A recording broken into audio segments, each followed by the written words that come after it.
నమస్కారం మిత్రులారా. ఆగస్టులో టెట్, ఆ వెంటనే అక్టోబర్లో డిఎస్సి. మరి ఇప్పుడు అందరి మధ్యలో మెదిలే ఒకే ఒక అతి పెద్ద ప్రశ్న, నాకు టెట్ లో స్కోర్ చాలా తక్కువగా ఉంది, అసలే టైం లేదు, మరి టెట్ ని వదిలేసి డైరెక్ట్ గా డిఎస్సికి చదివితే ఎలా ఉంటుంది? సో మీరు కూడా ఇదే ఆలోచిస్తున్నారా? అయితే మీరు కూడా చాలా పెద్ద తప్పు చేయబోతున్నారు. వీడియోని చివరి వరకు స్కిప్ చేయకుండా చూడండి, ఆ లాజిక్ ఏంటో మీకే అర్థమవుతుంది. సో ముందుగా మనం టెట్ కి డిఎస్సికి ఉన్నటువంటి లింక్ ఏంటో అర్థం చేసుకోవాలి.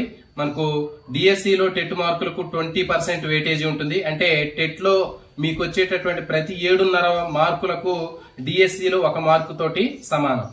టెట్ లో జస్ట్ క్వాలిఫై అయ్యి మీకు 75 మార్కులు వచ్చినట్లయితే డిఎస్సిలో మీకు కలిసేది కేవలం 10 మార్కులు మాత్రమే. సో అదే టెట్ లో మీరు 120 మార్కులు తెచ్చుకున్నట్లయితే 16 మార్కులు కలిసే అవకాశం ఉంటుంది. సో ఈ 6 మార్కుల తేడా మీ జీవితాన్ని, ఒక ప్రభుత్వ ఉద్యోగాన్ని డిసైడ్ చేస్తుంది. ఒకవేళ మీరు టెట్ ని వదిలేసి ఆ మార్కులు చాలా లైట్ గా తీసుకుని డైరెక్ట్ గా డిఎస్సికి ప్రిపరేషన్ స్టార్ట్ చేశారనుకుందాం. డిఎస్సి ఎగ్జామ్ లో మీరు ఎంత అద్భుతంగా రాసినా సరే ఈ టెట్ వెయిటేజ్ 20% వెయిటేజీలో మీరు ముందు వెనకబడే అవకాశం ఉంటుంది. సో కాంపిటీషన్ లో కేవలం 0.5 మార్కుల తేడాతోటి జాబ్ను కోల్పోయినటువంటి ఆస్పిరెంట్స్ చాలా మంది ఉన్నారు. అలాంటిది 4-5 మార్కుల వెయిటేజీ రూపంలో ముందుగానే మీరు కోల్పోయినట్లయితే డిఎస్సిలో కేవలం 80 మార్కులతో ఆ గ్యాప్ ని కవర్ చేయడం దాదాపు అసాధ్యం అని చెప్పొచ్చు. సో మరి దీనికి సొల్యూషన్ ఏంటో చూద్దాం. అదే ఇంటిగ్రేటెడ్ ప్రిపరేషన్. టెట్ కి డిఎస్సికి దాదాపు సిలబస్ లో చాలా రకాలైనటువంటి పోలికలు ఉంటాయి.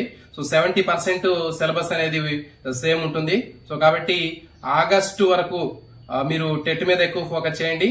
ఆగస్ట్ లో టెట్ ఎగ్జామ్ అయిపోయిన తర్వాత డిఎస్సిలో అదనంగా ఉన్నటువంటి పర్స్పెక్టివ్స్ ఇన్ ఎడ్యుకేషన్ కానివ్వండి, కరెంట్ అఫైర్స్ కానివ్వండి, సో ఇలాంటి అంశాల మీద ఎక్కువ ఫోకస్ చేయండి. మీరు ఖచ్చితంగా సక్సెస్ అవుతారు.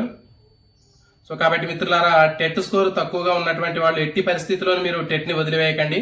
ఆ 20% వెయిటేజీ మీ ప్రభుత్వ ఉద్యోగాల యొక్క కలను నిజం చేసేటటువంటి బ్రహ్మాస్త్రంగా చెప్పొచ్చు.